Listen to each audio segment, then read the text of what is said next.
The phone rang in Ouagadougou, sharp and sudden, slicing through the air like a warning bell.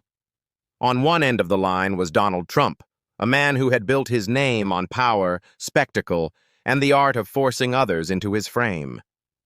On the other end was Ibrahim Traoré, the youngest leader in Africa, a soldier who had risen from the dust of the barracks to claim the destiny of his nation. What should have been a simple call, routine in the world of diplomacy, began to take on a weight of its own, because this wasn't just one president dialing another. This was the voice of an empire reaching out to test the resolve of a new generation. In the quiet of that room, the stakes stretched beyond Burkina Faso, beyond the continent, into the question of who gets to decide their future and who must submit. Most phone calls disappear into the void of memory, but some linger, some cut deeper, some carry the power to shift history itself. Donald Trump, a man who lived his life surrounded by gold, cameras, and the constant hum of attention. He thrived in the arena of power, where every handshake was a performance, every sentence a negotiation. He wasn't just a politician, he was a brand, a figure who knew that power was as much about perception as it was about reality. To his supporters, he was a master of the deal, a strategist who could twist the odds in his favor with a single phrase. To his critics, he was unpredictable, a man whose chaos could shake the very foundations of order. Yet even they agreed on one truth. Donald Trump had a way of bending any room, any moment, until it revolved around him. And then, across the ocean, stood Ibrahim Traoré. He was no billionaire, no heir to vast fortunes or dynasties. His story began in the dust of Burkina Faso's barracks, where discipline was survival and loyalty was forged in fire. A soldier before he was ever a politician, Traoré's rise was not scripted by privilege. It was carved by struggle. He became the youngest leader in Africa, a man who carried the weight of both expectation and suspicion. To some, he was a revolutionary voice echoing the spirit of sovereignty. To others, a dangerous rebel who dared to defy global order.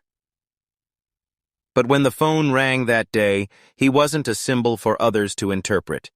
He wasn't the headline crafted by analysts or the silhouette plastered across world media. He was simply a man, seated in a room with a decision to make. Why did Trump call? The answers ripple in speculation. Some insist it was politics, a maneuver in the ever-shifting chessboard of international power. Others argue it was pressure, the tightening grip of American influence reaching into Africa once more. And still others whisper of something deeper, control, the timeless struggle between the hand that demands and the hand that resists. Whatever the reason, Ibrahim Traoré did not let the phone ring unanswered. He picked it up, and in that single choice, history leaned forward. At first, the call unfolded like a dance both men had rehearsed 1,000 times before. Polite greetings, courteous exchanges, the familiar rhythm of leaders masking calculation with civility. "Good evening, Mr. President," one said. "Thank you for taking the call," came the reply. Words smooth as glass, formalities passed like currency in a ritual older than either man. But diplomacy is a mask, and masks, when pressed long enough, eventually crack. Trump's voice shifted first. The cadence hardened, the softness stripped away. What began as requests, phrased in the language of cooperation, morphed into demands. What were once promises of partnership began to carry the weight of warnings. The edge of America's power, sharpened over decades, cut its way into the conversation. He pressed harder. Each word a reminder of the arsenal behind his office. Each pause heavy with the implication that choices had consequences. America had resources. America had reach. And America, above all, expected to be obeyed. Inside the room in Ouagadougou, Traoré's advisors sat in silence, their bodies tense, their eyes fixed on their leader. They knew what was at stake. This was not just a call. This was a moment of testing, a performance for an unseen audience. No one dared to whisper. No one dared to move. Would Traore yield? Would he soften under the weight of threats dressed as diplomacy? Would he bow, as so many had before him, to the shadow of a superpower? The silence stretched. It thickened, a storm cloud swelling before the break. Every passing second seemed to press down heavier than the last, a countdown that measured not time, but will. The room itself seemed to lean forward, as if the walls were listening, waiting to hear whether a young soldier-turned-leader would bend, or whether he would resist. And in that unbearable stillness, the world outside had no idea that history balanced on the breath of one man, in one room, on one call. To understand the weight of that silence, you must first understand the man who held it. Ibrahim Traoré was not the product of privilege. He was not born into palaces of marble or dynasties gilded with inheritance. His childhood was shaped by a nation scarred by instability, by streets where hardship was ordinary and survival was never guaranteed. He was a soldier long before he was ever a politician, trained not in rhetoric, but in endurance, discipline, and the grit of sacrifice. When he rose to power, he was barely in his 30s, an age when most world leaders had already spent decades grooming their image, climbing carefully measured ladders of influence. Traoré was different. He climbed not through politics but through the ranks of the military, driven by a vision of sovereignty reclaimed. His youth unsettled some, inspired others, but it made him one thing above all: unshakable in his belief that the future could belong to those willing to claim it. And that was his mission: to take back what generations had been told to surrender, to draw a line and declare without hesitation, Burkina Faso belongs to Burkina Faso. That is why this call mattered, because when Trump's voice pressed down with the weight of empire, the question was not simply one of policy. It was not about contracts, resources, or alliances alone. It was about dignity. The silence in the room was not hesitation. It was resolve gathering its strength, a soldier measuring the gravity of his words before unleashing them. In that moment, history did not wait for armies or revolutions. It waited for a single voice. And when Traoré finally spoke, the silence shattered.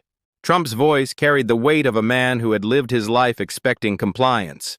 Each syllable landed with the confidence of someone certain that power did not need persuasion. It demanded obedience.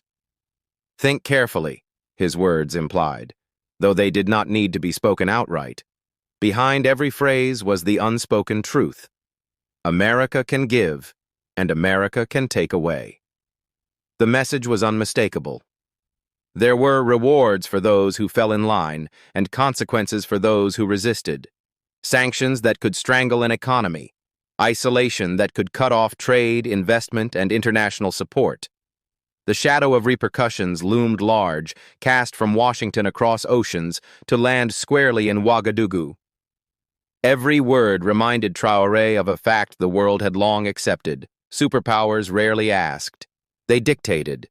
They did not negotiate. They issued ultimatums.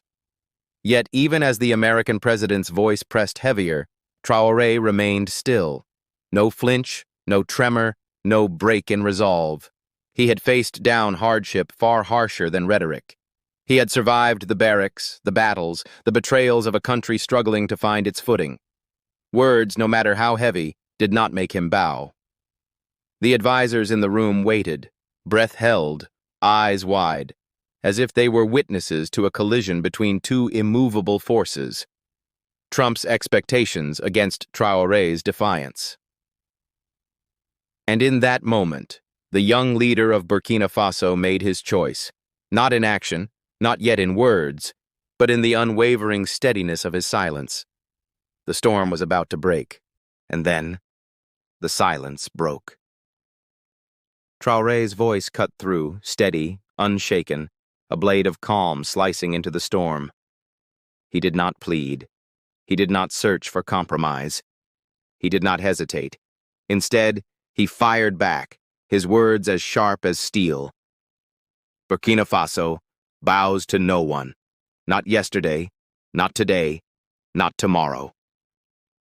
The declaration did not thunder. It did not need to. The power was not in its volume, but in its certainty. It was the kind of truth that needed no echo, the kind of defiance that no army, no sanction, no empire could erase. Across the ocean, Trump paused. For a man accustomed to domination, to rooms bending to his will, there was something unfamiliar in the weight of that refusal. And in Ouagadougou, jaws tightened. Advisors who had braced for concession now sat frozen, struck by the clarity of their leader's stand. The air itself seemed heavier, thick with the collision of forces, America's authority against the will of a soldier who had known struggle since the day he first wore a uniform. For that fleeting moment, the call became more than words between two men. It became a test, a confrontation between the gravity of an empire and the resolve of a nation. And in that fragile silence after defiance was spoken, history bent closer, listening. The call ended. The line went silent, but its echo did not die in that room. It spread outward, carried on whispers, then on headlines, then on the breath of people who longed for proof that defiance was still possible. Some called it reckless, a gamble too dangerous for a nation already tested by hardship. Others called it brave, the kind of stand leaders rarely dared to take. But in Ouagadougou, it was something deeper. It was a moment that would be remembered not as politics, but as pride. A line etched into history, a declaration that traveled across villages, across cities, across the restless hearts of a people who had grown used to being told what could and could not be theirs. A young leader had stared into the eyes of a superpower and refused to blink. In that instant, Traoré was no longer just Ibrahim Traoré, the soldier, the president, the man at the other end of a phone. He became a voice for every nation that had ever been cornered, every people pressured to bow, every generation told to accept less than sovereignty. And though the call was over, its meaning had only begun to grow. Word spread quickly, first as rumor, then as a story too sharp to ignore. Some denied it outright, dismissing it as invention, a myth for the desperate. Others debated it, dissecting every possibility, weighing whether such defiance could truly have been spoken. But whispers are stubborn things. They rarely fade. They grow. And soon enough, whispers turned into headlines, headlines into movements, and movements into voice across borders. Across Africa, a quiet murmur became a roar. If he can stand, so can we. In the markets of Dakar, in the streets of Bamako, in the classrooms of Nairobi, the idea spread like fire, that sovereignty was not a relic, that dignity was not for sale, that even the smallest nation could stare into the eyes of power and hold its ground. For some, Traoré became a beacon, a symbol of courage in a time when compromise had become the rule. For others, he was dangerous, a man too willing to disrupt the order that kept empires steady and smaller nations subdued. But no matter the opinion, one truth remained impossible to erase. That phone call had changed more than a conversation. It had shifted a narrative, and once a narrative shifts, it is almost impossible to cage again. The world kept talking. Television panels dissected every rumor, every phrase. Analysts argued over what had really been said, over what it meant for the balance of power. Critics sneered, calling it posturing, a reckless display that would only invite retaliation.